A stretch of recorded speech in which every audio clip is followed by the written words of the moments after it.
أيها الإخوة المصلون، أحب التنبيه أن على الإمام أحيانا من السنة أن يترك دعاء القنوت في صلاة الوتر، وهذا ما سنفعله إن شاء الله. تقبل الله منا ومنكم صالح الأعمال. الله أكبر. اللہ اکبر۔ بسم اللہ الرحمن الرحیم۔ امام حرم شیخ سدیس حفظہ اللہ کی اس ویڈیو سے متعلق یہ سوال ہے۔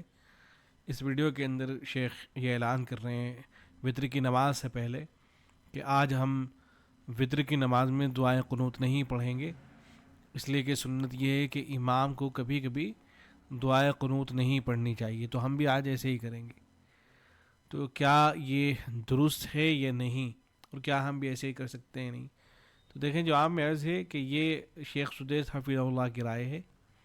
ان حضرات کی رائے اصل یہی ہے، یعنی جو سلفی حضرات ہیں، سعودی عرب کے علماء ہیں، ان کی رائے یہی ہے۔ یہ علامہ ابن تیمیہ رحمۃ اللہ علیہ کی جو رائے تھی اس کو لیتے ہیں۔ چنانچہ علامہ ابن تیمیہ رحمۃ اللہ علیہ وہ کہا کرتے تھے کہ اگر کوئی آدمی پورے مہینے رمضان المبارک میں قنوت پڑھتا ہے فقد احسن، تو بہت اچھی بات ہے، اور اگر وہ رمضان المبارک کے آخر حصے میں پڑھتا ہے دعائیں قنوت صرف، تو بھی بہت اچھی بات ہے۔ وَإِن لَمْ يَقْنُتْ بِحَالٍ، پڑھتا ہی نہیں ہے بالکل، فقد احسن، تب بھی بہت اچھی بات ہے۔ تو ان حضرات کے نزدیک ساری ہی باتیں اچھی ہیں۔ شیخ ابن باز رحمۃ اللہ علیہ تھے، ان سے پوچھا گیا کہ اس آدمی کے بارے میں تمہارا کیا خیال ہے کہ جو وطر ہر رات پڑھتا ہے، کیا یہ چیز اسلاف سے ثابت ہے؟ تو انہوں نے جواب میں کہا کہ لا حرج فی ذالک، کہ اس میں کوئی حرج کی بات نہیں بلکہ یہ سنت ہے۔ لأن نبی صلی اللہ علیہ وسلم، جب اللہ کے نبی صلی اللہ علیہ وسلم نے حضرت حسین ابن علی رضی اللہ عنہ کو قنوت سکھلائی تھی وطر میں، تو لم یأمر بترکہ بعد الاحیان، تو آپ نے اس بات کا حکم نہیں دیا تھا کہ کبھی کبھی چھوڑ بھی دینا، اور نہ اس بات کا حکم دیا تھا کہ مداومت اس پر اختیار کرنا۔ فدل ذالک علی جواز الامرین، تو پتہ چلا کہ دونوں باتیں جائز ہیں۔ ایسے ہی اور بھی حوالے ہیں بعض علم کے۔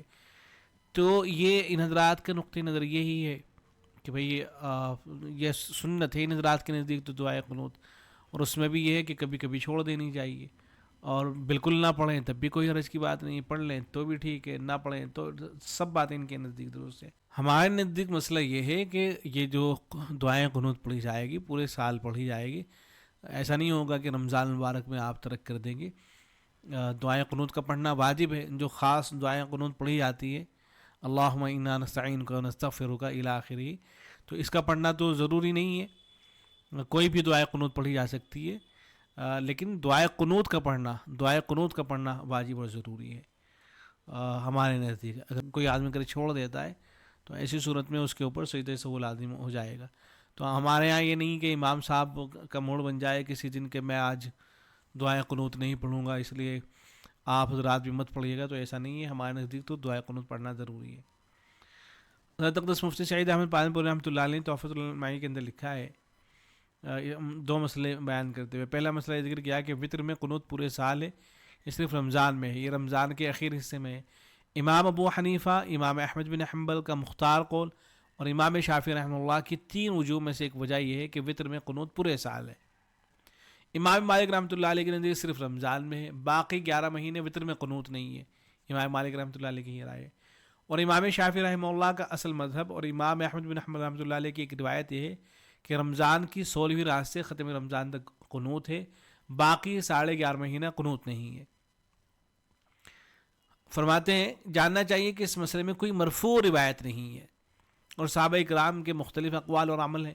حضرت ابن مسعود رضی اللہ عنہ سال بھر قنوت کے قائل تھے، اور وہ اس کی جگہ 30 رکعت میں رکوع سے پہلے تجویز کیا کرتے تھے۔ احناف نے اسی کو لیا ہے، چونکہ حضرت عبداللہ ابن مسعود رضی اللہ تعالیٰ عنہ مستقل پڑھا کرتے تھے، اس لیے احناف کی رائے یہ ہے کہ بھئی مستقل پڑھیں گے، آپ چھوڑیں گے نہیں۔ حضرت علی رضی اللہ عنہ سے صرف رمضان کے آخر 15 دنوں میں قنوت پڑھنا مروی ہے، آپ 30 رکعت کے رکوع کے بعد پڑھتے تھے۔ امام شافعی رحمہ اللہ نے اسی کو اختیار کیا ہے۔ یہ ترمذی کے اندر امام ترمذی رحمۃ اللہ علیہ نے جو اقوال ذکر کیے ہیں وہ یہ ہیں کہ مختلف اہل العلم فی القنوت فی الوتر، فرا عبداللہ بن مسعود القنوت فی الوتر فی السنۃ کلھا، واختار القنوت قبل الرکوع وهو قول بعض العلم وبه يقول سفیان الثوری وابن المبارک واسحاق واہل الکوفہ. تو ہماری رائے یہی ہے، ہمارے نزدیک اس کی گنجائش نہیں ہے. تو شیخ سدیس ان کے یہاں چونکہ گنجائش ہے اس کی، تو اس لیے وہ ایسا کر رہے ہیں، اس لیے وہ اس طرح کا اعلان کر رہے ہیں. تو امید ہے کہ باتیں ہوئی ہوگی. والسلام علیکم ورحمۃ اللہ.